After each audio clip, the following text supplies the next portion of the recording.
Hello, welcome to Everybody Matters, our Family and Friends edition. I'm Jill Catherine, the host of our chat, and I'm happy to be here with you this month. Every once a month, we take some time to do a chat here for family and friends of those who are suffering from the brain disease of an eating disorder or disordered eating or body dissatisfaction. And I'm happy to be here today to have a new chat for you guys. So, like I've mentioned to you before, every week we do an Everybody Matters weekly chat, and that's for those who are in recovery, and each week it's a different topic. And one of the things that we talked about today, and I always like to circle back in our family and friends chat to let you know some of the things that we talk about and some of the things that we're working on in our own selves that are helpful in our recovery and our healing, so that you can have that bigger picture, so that you can see and decide even for yourself what role you can play to support the ways that we're doing our own self-work. So much of this journey for you as a family member, as a friend who knows someone who's struggling with an eating disorder, so is about how you can support them. And I think that one of the best ways to do that is to figure out, as we share with you the ways that those of us who have experienced this and who are in recovery from it, if I share with you what we're going through, then you can see where your best strength and ability to provide support in these areas can be. We just wrapped up National Eating Disorders Awareness Week, and the theme was Let's Talk About It this year, and just really encouraging us to have these conversations about eating disorders and disordered eating and the body dissatisfaction that so many people feel in our country and in the world. And, what we've decided to talk about on our chats over the last few weeks has been a couple things. One, it's about redefining what success is, redefining what beauty is, redefining what health is. So the redefinition process for those who are on this journey, who are struggling with the disease, is a really big part of the healing and the recovery process, are redefining. The second thing that we've talked a lot about in our weekly chats have been creating a sense of self. And we've talked about this last month too, but it's about creating that sense of who are we? What are our values? What are our interests? Who are we? When we say who are we, what's unique to me? What is it that I love to do? How am I inspired? How do I feel to move through the world? So creating that sense of self. Another topic we've talked a lot about recently is how to remain open in our lives, meaning how to live vulnerably. And when I say to be vulnerable, that doesn't mean definitions of naive or weak. When I say vulnerable, I'm talking about remaining open to feeling all of our feelings, remain open to uncertainty, remaining open to our fears and our joys, being vulnerable, remaining open to discover and be who we are. It requires a sense of vulnerability where you can't always measure the outcome, where you don't always know what's going to happen. There's a sense of uncertainty. Being vulnerable in a sense of allowing yourself to speak your truth, to be honest, to share what's real for you, even if you can't, even if you don't get the response that you want. How to be vulnerable, how to be true. That's been a big topic that we've been talking about. So and we'll just touch a little bit on those three. So the first one about the redefining. It's such a big critical component of the recovery process is to, we all come to this disease for a variety of reasons, whatever is unique into our own lives. There are common aspects that those of us with this disease are challenged by. And one of the common themes or aspects of that is having a belief system that has, been created and has been understood in us through society, for example. So if we look at how society, how our culture defines beauty, we would see a very clear distinction of this beauty ideal that is determined by our marketing industry, that's determined by the diet industry, that's really determined by capitalism, by sales, by products, to sell things, that those industries create these definitions of what is beautiful. We have the fitness industry that will create a definition that if you're fit, you'll look a certain way. And so those images and those messages imprint upon our consciousness. We suddenly think, okay, so because we've taken so much of that messaging from our culture, and this isn't a conversation about blaming. This is what we talk about in our chats is we're not blaming the culture because then we're giving our power away. What we're doing is we're just waking up to what's happening so we can start to redefine things and find our truth. So we're taking messages all the time for a number of things in the world that will say, this is what health looks like. This is the message of what beauty is like. This is the message of what fitness is like. This is the message of what success looks like. And so for those of us who have struggled with this disease, those messages have been oppressive to us, have been destructive to us, have made us feel like we're not good enough, we should, we could, that we're supposed to be acting all this way. We're supposed to measure ourselves based on these external standards that are influenced through just our economy. And what we can do once we start to realize that we've been being sold a message about health and beauty based on billions of dollars, we can start to then redefine for ourselves, what does beauty mean? What does it mean to be healthy? Is health what we look like, or is health how we feel on the inside? Is health how we feel physically? There's physical health. Is health also part of our emotions and health part of our mind? We start to redefine what health is, that health doesn't look a certain way. Health is a feeling of a balance of mind, body, emotional, spirit, physical. We start to redefine success. We start to define these things on our own terms. So your loved one, we're all at various stages, and it depends on their age of life too. What they'll be experiencing through their mind and body and spirit as they're going through recovery. Age plays a critical component to this. If they're very young and adolescent, their stage of development is different than those who are adult ages and recovering from this.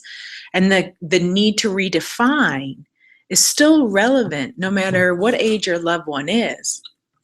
But cognitive abilities, play a role. But even if your loved one is a young person, at a very young age, they can start to think about what beauty is. And when they can start to redefine that it's people's actions, it's how they treat one another. It's the words they share, as opposed to what a body is, as opposed to the image of a body. So this redefining of all areas of our life and redefining them on our own terms. Part of that redefining process is to unlearn maybe what we've been taught. A lot of us, we learn things from our parents, right? Things that maybe you taught your loved one, things that maybe were true for you and not necessarily true for them. And it's a difficult thing as we go through the healing and recovery phase where maybe we start to believe things that aren't the same as what our loved ones believe. And that becomes a real conflict for those in recovery.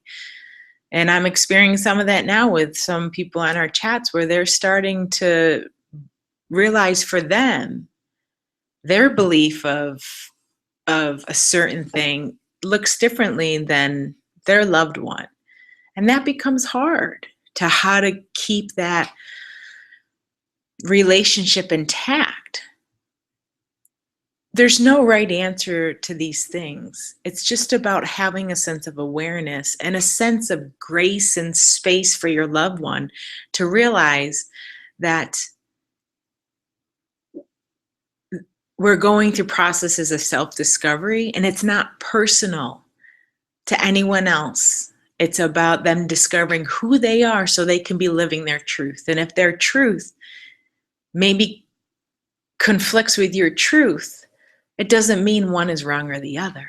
It just means there's enough space in this world for us to have different truths. And it becomes uncomfortable at times, but what we've experienced is if the person is able to honor their truth, they're going to be able to work through their recovery a lot more efficiently and more effectively. So the redefinition process is important, and it requires an unlearning sometimes of what society has taught us, an unlearning of what impressionable people in our life might have taught us.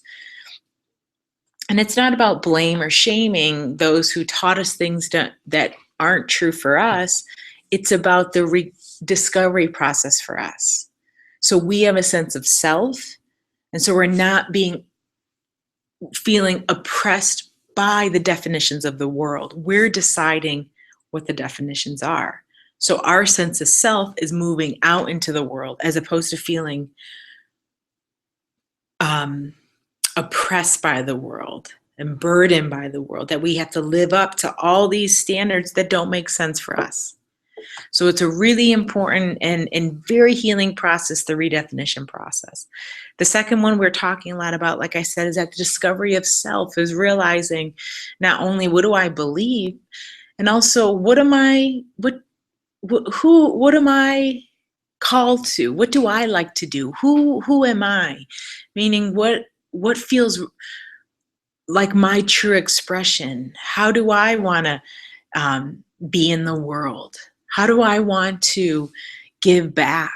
How do I want to connect with other people? So that real sense of self, it's very common for those of us with this disease to have a sense of self that can be very pleasing, that we can be people that can get along with a lot of people. We can sort of be like a chameleon. We can fit in with anybody. And that's a really positive trait.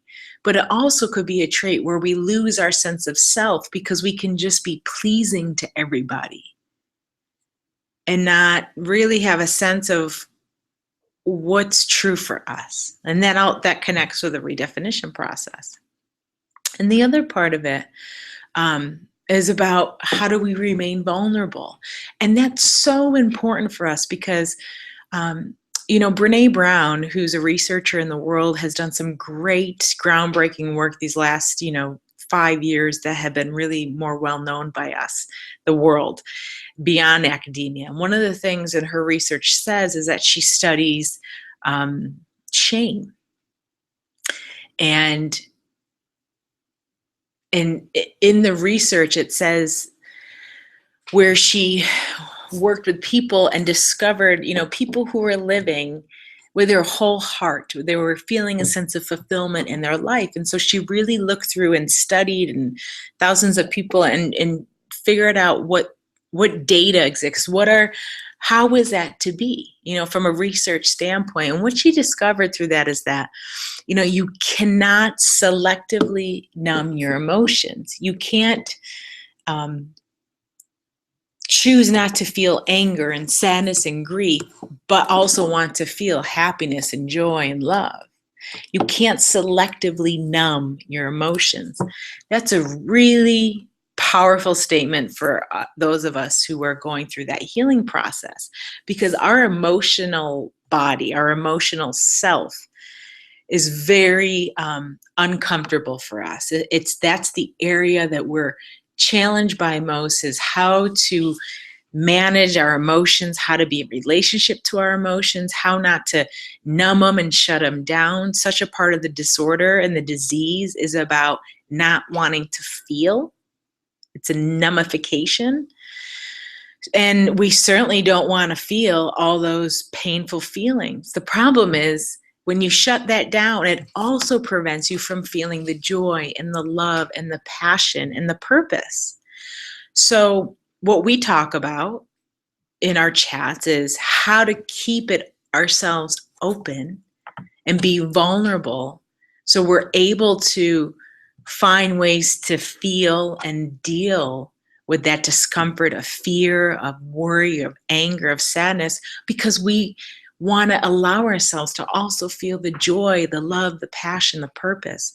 That's why those of us who are really sick in the disease are feeling so disconnected and are not feeling a sense of joy, not feeling a sense of love, and just feeling, numb.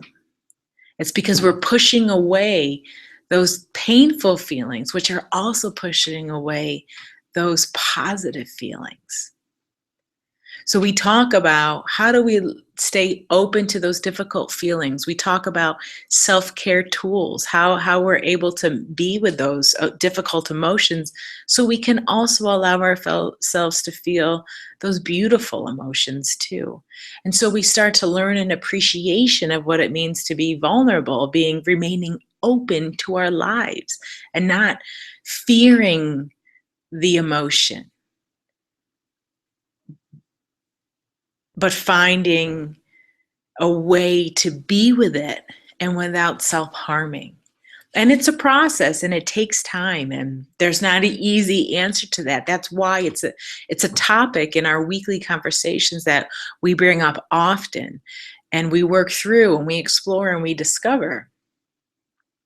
So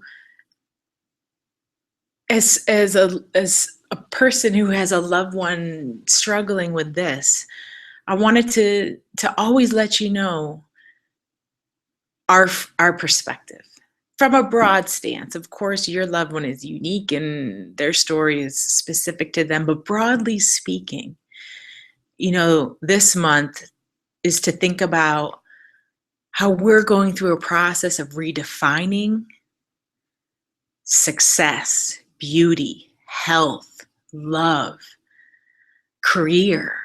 We have to redefine what these mean for us, so then we can, the second thing, have a sense of self, realize what matters to us. And thirdly, then feel a sense of strength when we have a sense of self, that we can stay open to the uncomfortable feelings and not want to numb them, and then we numb the positive feelings. So I invite you to let, however that resonates with you and how you can support your loved one through that process, about having conversations about how we define things, how you define success. Are you defining them through internal measurements? Someone asked me on our chat how I define success. I said, I define success if I feel joy and a sense of connection to my life. That's success to me. It doesn't matter how much I acquire if I'm not feeling a sense of joy and connection in my life. It doesn't matter all the external things if I don't feel a sense of joy.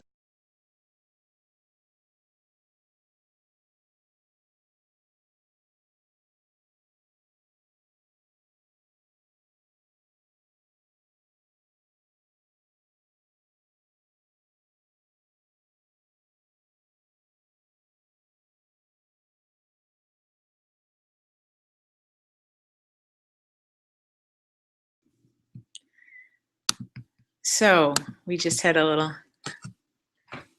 video glitch, and hopefully we're back up and running.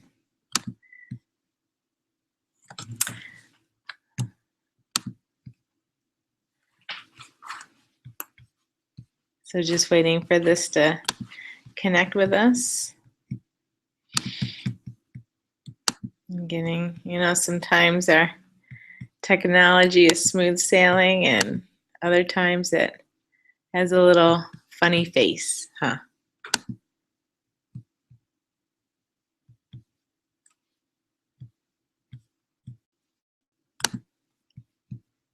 And just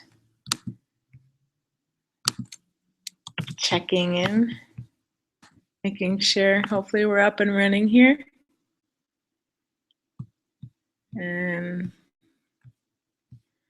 I'm not sure why it's, there we are. Okay, great.